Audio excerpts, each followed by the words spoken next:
Ladder diagrams are specialized schematics commonly used to document control logic systems.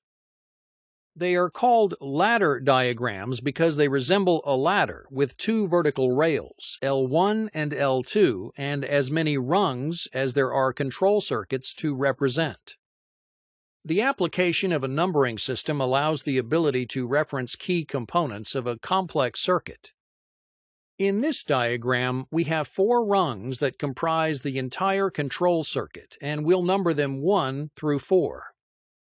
When referencing wires segments associated with each rung, you start at the top left and number every wire between contacts. Thus, you would number the wire against rail L1 and the stop 1 contact as wire 1.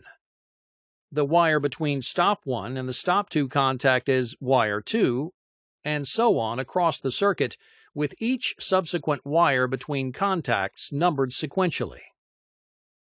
Any contacts in parallel will be the same wire, so there's no need to number them. Thus, rung 2 and 3 are not numbered.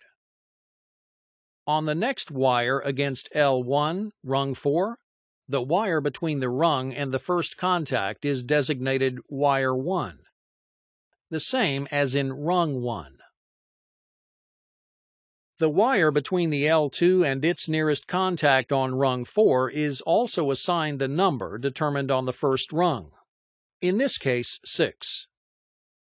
The remaining wire segments between L1 and L2 are a continuation of the count from rung 1. Thus, you have wires 7, 8, and 9.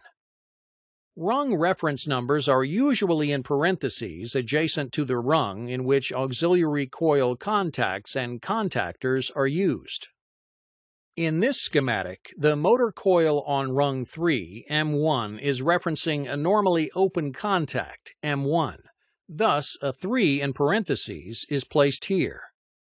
This reference number doesn't have a line over it because the M1 contact in this circuit is normally open.